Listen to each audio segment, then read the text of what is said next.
আমার রান্নাঘরে প্রতিদিনের মতন আবার একটা রেসিপি নিয়ে হাজির হয়ে গেছে। আমি তনুশ্রী। আমার রেসিপিটা দেখার জন্য সবাইকে জানাই স্বাগত। আশা করি আপনারা ভালোই আছেন। আপনাদের ভালোবাসায় আমিও ভালো আছি। আজকে রেসিপিটা হচ্ছে স্পেশাল একটা, কালকে রাখি, তাই জন্য আমি আজকে ভাইদের জন্য, সবারই জন্য একটা স্পেশাল করছি একটা রেসিপি, বিলতি আমড়া দিয়ে চাটনি। আমার রেসিপিটা দেখে যদি ভালো লেগে থাকে তাহলে একটা প্রতিদিনের মতন পাশে থেকে লাইক, শেয়ার, সাবস্ক্রাইব করে দেবেন। যাই হোক, আজকে রেসিপিটা করতে দেখুন কি কি লাগবে। বিলতি আমড়াগুলোকে আমি আগে দিয়ে ছুরি দিয়ে বোটাগুলো কেটে নিয়েছি, পিলার নিয়ে নিয়েছি, গেটার নিয়েছি, বাটিতে জলও নিয়েছি। এখানে একটা গোটা লঙ্কা, শুকনো লঙ্কা আর একটুখানি গোটা জিরে নিয়েছি।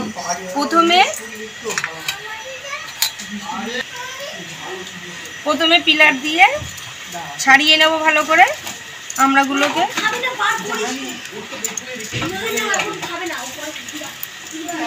বিলতি আমড়া চাটনি দারুণ লাগে।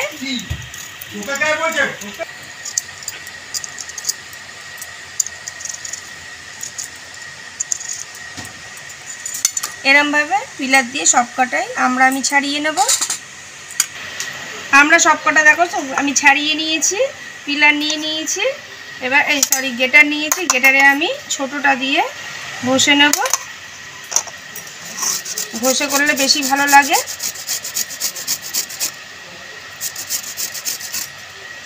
এই ছোটটা মানে একটু বেশি।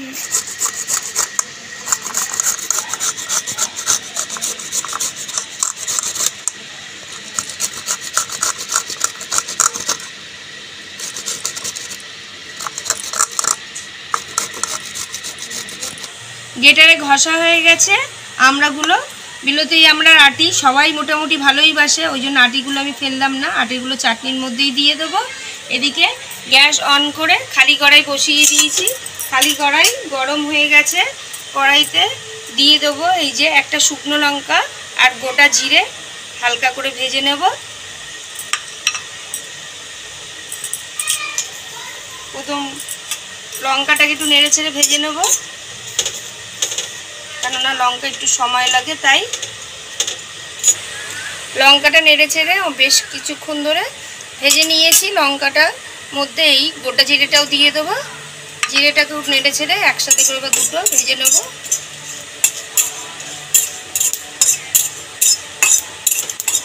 যেটাও ভাজা হয়ে গেছে, লঙ্কাটাও পুরোপুরি ভাজা হয়ে গেছে। এবার আমি নামিয়ে নেব দুটো একসাথে করে।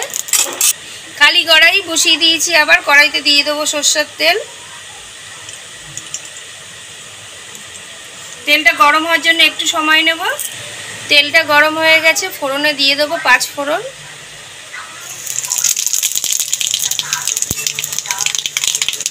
ফোড়নটাকে একটুখানি ভেজে নেব। ফোড়নটা ভাজা হয়ে গেছে। আগে থেকে যে গ্রেট করে রেখেছিলাম আমরা বিলতি আমড়াগুলো এবার দিয়ে দেবো।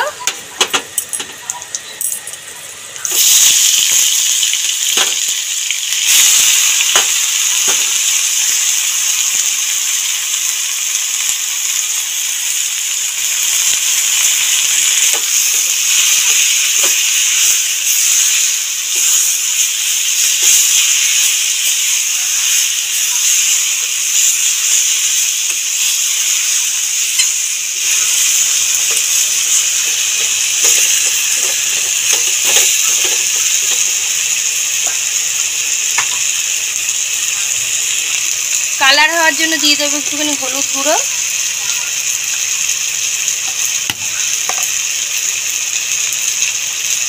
স্বাদ মতো নুন। ভালো করে নেড়ে ছেড়ে নেবো একটু।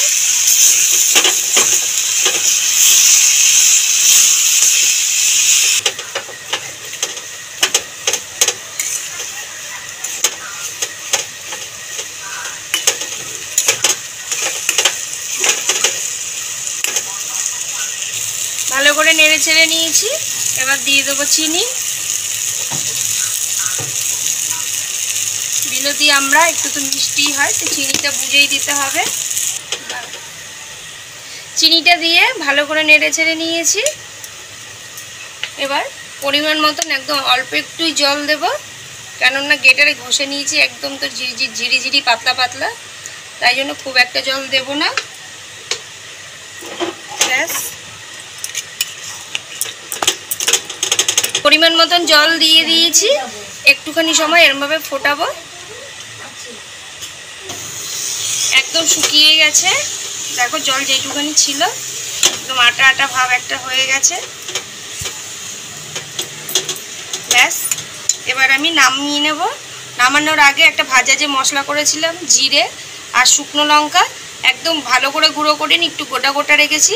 দেখো শুকনো লঙ্কাটা গোটা জিরেটাও দেখাই যাচ্ছে যে একদম গোটা গোটার মতনই আছে।